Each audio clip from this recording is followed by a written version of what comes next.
Hello friends, हम लोग rights के बारे में देख रहे हैं जो कि प्रियम्बल में लिखे गए हैं अधिकार। उसमें से हमने न्याय का अधिकार और स्वतंत्रता का अधिकार तो देख लिया है। अब हम बराबरी का अधिकार और बंधुत्व का अधिकार को देख रहे हैं। तो पहले शुरू करते हैं न्याय या इक्वालिटी से। तो इक्वालिटी लिखी गई है of status end of opportunity. इसको आप याद कर लीजिएगा। स्टेटस का मतलब होता है ओहदा, अपॉर्चुनिटी का मतलब होता है मौका।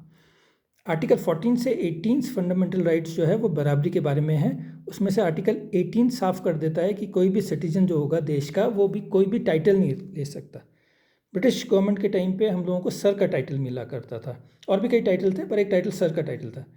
जैसे एक टाइम ऐसा था कि सचिन तेंदुलकर जब अपने पीक में था कैरियर के, तो ब्रिटिश गवर्नमेंट ऐसा सोच रही थी कि उसको सर का टाइटल देते हैं, sir Vivian Richard, sir Sachin Tendulkar, sir Donald Bradman की तरह। लेकिन फिर इंडियन गवर्नमेंट ने शायद ये क्लियर कर दिया होगा उनको कि हमारा संविधान ये अलाउ नहीं करता है कि किसी को भी टाइटल मिले, तो कोई स्टेटस का ऊंच नीच नहीं है भारत में। इसके साथ साथ अपॉर्चुनिटी यानी मौके की भी बराबरी है एम्प्लॉयमेंट में। फॉर एग्जांपल आर्टिकल 16 सब बराबर कर देता है कि नौकरी में सबके लिए बराबरी है। कोई चाहे वो किसी जाति का हो, किसी धर्म का हो, कोई लिंग का हो, कोई भी इनइक्वालिटी नहीं है।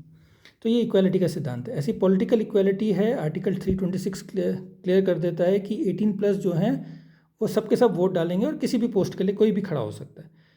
सामाजिक बराबरी के ये है कि जो शेड्यूल कास्ट, शेड्यूल ट्राइब्स और वुमेन जो हैं वो भी अब बराबर हैं।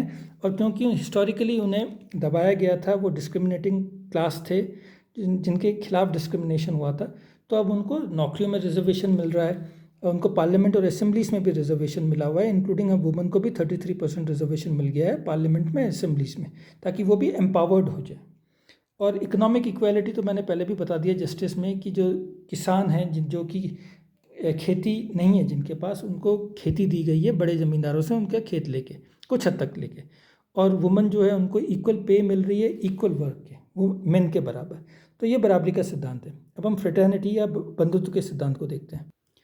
बंधुत्व का सिद्धांत ये कहता है and to promote among them all fraternity assuring the dignity, मतलब सबके सम्मान बना रहे ऑफ एन इंडिविजुअल, ताकि देश की यूनिटी, एकता और इंटीग्रिटी, अखंडता बनी रहे।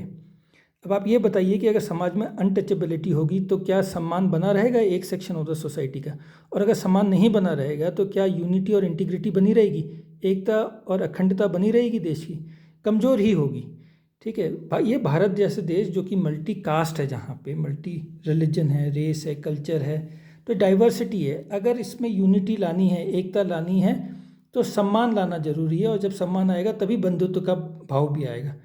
आप देखिए, जब तुर्कों ने भारत पे आक्रमण किया तो राजपूतों की हार में कई कारण थे। उनमें से एक मेजर कारण ये था कि जो लोअर कास्ट थे, जो कि अनटचेबल जिन्हें माना जाता था, वो कम्प्लीटली इनडिफरेंट थे। उन्हें कोई फ़र्क नहीं पड़ता था राजपूतों के हारने से, क्योंकि वो कभी इन्वॉल्व ही नहीं हुए थे, उन्हें कभी बराबर का समझा ही नहीं गया था।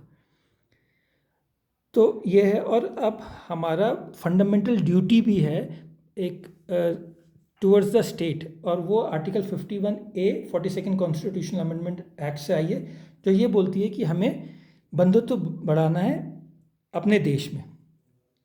लेकिन सिर्फ अपने देश में ही नहीं है, हमें प्रमोट करना यूनिवर्सल ब्रदरहुड भी, बॉर्डर से बाहर भी हमें यूनिवर्सल ब्रदरहुड प्रमोट करना है। और ये डायरेक्टिव प्रिंसिपल 51 जो है, आर्टिकल 51 वो क्लियर कर देता है कि भारत की जो फॉरेन पॉलिसी होगी वो पीसफुल फॉरेन पॉलिसी होगी, ताकि भारत में एकता बनी रहे और बाहर के देशों के साथ भी एकता बनी रहे। तो ये हमारा हो गया कॉन्सेप्ट क्लियर राइट्स का, जो कि प्रियम्बल में दिए गए हैं। ये 4 राइट्स हैं, जो कि जस्टिस है, लिबर्टी है, इक्वालिटी और फ्रेटर्निटी है। मुझे आपको समझ में आ गया होगा। अब हम एक अपना लास्ट वीडियो करेंगे प्रियम्बल का, जो कि क्या प्रियम्बल जो है पार्ट ऑफ द कॉन्स्टिट्यूशन है। उसके बाद हमारा प्रियम्बल ख़त्म हो जाएगा। Thank you.